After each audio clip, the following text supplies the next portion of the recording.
नमस्कार बंधुगण आपण माने निश्चित जानिथिबे जे भगवान जेतेबेले देइथांती सेतेबेले ताकू केही मध्य अटकाई पारिबे नाही। एही परि किछि हेबाकू जाउछि किछि राशिर व्यक्ति मानक सह दीर्घ 21 वर्ष परे एही राशि मानक भाग्य बदलिबाकू जाउछि। ए मानक उपरे माता लक्ष्मी कृपा दृष्टि रखिबाकू जाउछि। माता लक्ष्मी कृपारू एही राशि मानक भाग्य सुना ठारू मध्य अधिक चमकिबाकू जाउछि। राशि चक्रर 7टी राशि उपरे एहार अत्यंत शुभ प्रभाव बोली ज्योतिष गणना करा जाइछि। तेबे चालंतु देखिबा क्यों गुडिक सही राशि। दर्शक बंधु वृष राशि एही राशि उपरे माता लक्ष्मी विशेष कृपा रहिबा सह भगवान विष्णु आशीर्वाद मध्य मिलिबाकू जाउछि।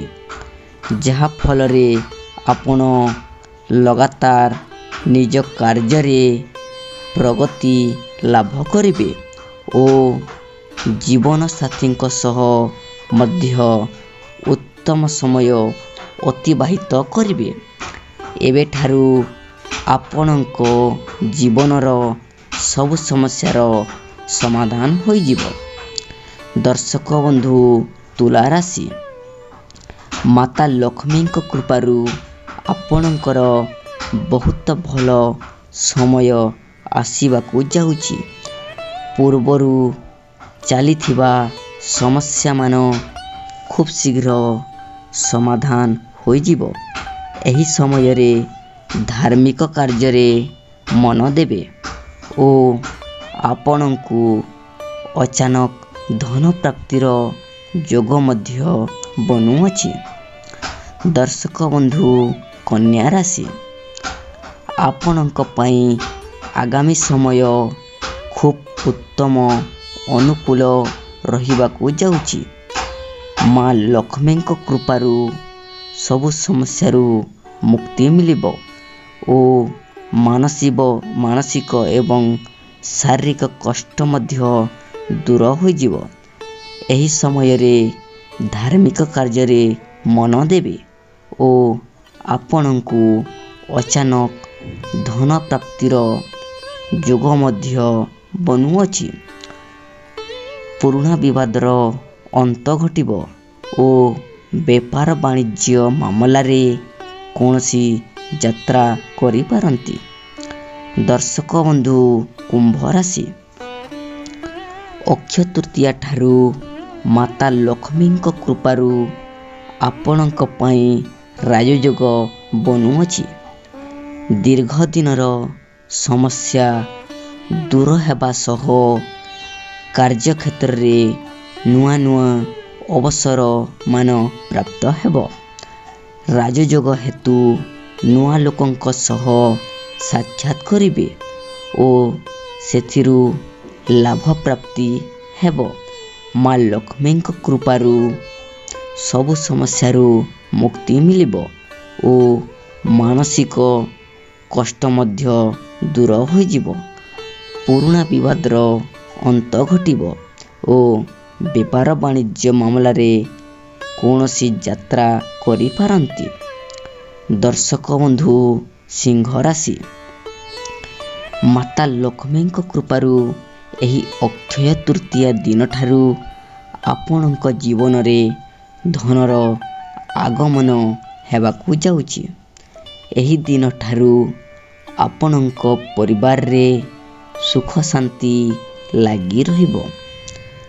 बेपार वाणिज्य करुथिबा लोकंकू विशेष लाभ प्राप्ति हेबो ओ पाठ पढ़ारे भल फल मिलिबो।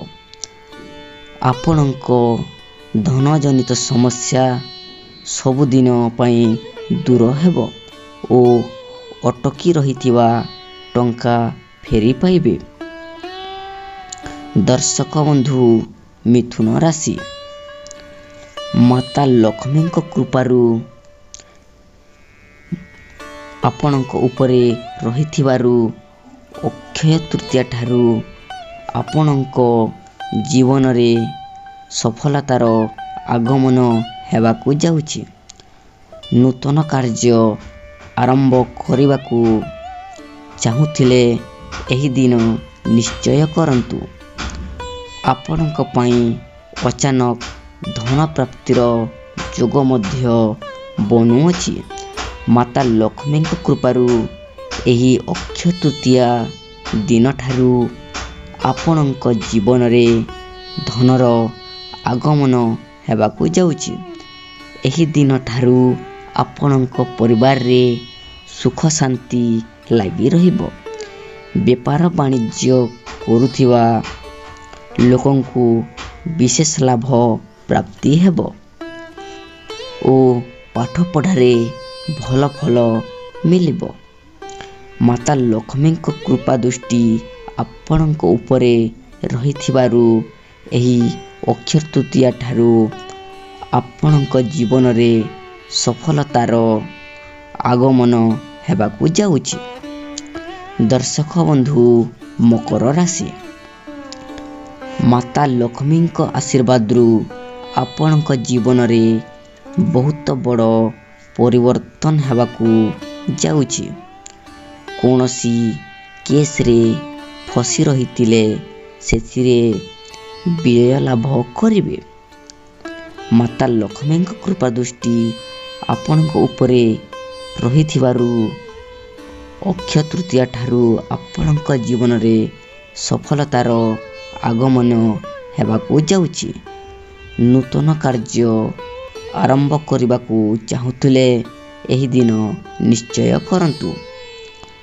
ଏହି ଅକ୍ଷୟ ତୃତୀୟା ଦିନଠାରୁ ଆପଣଙ୍କ ପରିବାରରେ ସୁଖ ଶାନ୍ତି ଲାଗି ରହିବ। ବେପାର ବାଣିଜ୍ୟ କରୁଥିବା ଲୋକଙ୍କୁ ବିଶେଷ ଲାଭ ପ୍ରାପ୍ତି ହେବ ଓ ପାଠପଢ଼ାରେ ଭଲ ଫଳ ମିଳିବ। ମାତା ଲକ୍ଷ୍ମୀଙ୍କ ଆଶୀର୍ବାଦରୁ ଆପଣଙ୍କ ଜୀବନରେ ବହୁତ ବଡ଼ ପରିବର୍ତ୍ତନ ହେବାକୁ ଯାଉଛି।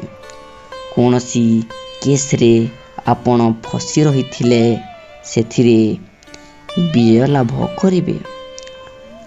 ଆପଣଙ୍କ ଧନଜନିତ ସମସ୍ୟା ସବୁଦିନ ପାଇଁ ଦୂର ହେବ ଓ ଅଟକି ରହିଥିବା ଟଙ୍କା ଆପଣ ଫେରେଇ ପାଇବେ। ଆପଣଙ୍କ ପାଇଁ ଅଚାନକ ଧନ ପ୍ରାପ୍ତିର ଯୋଗ ମଧ୍ୟ ବନୁଅଛି। ନମସ୍କାର।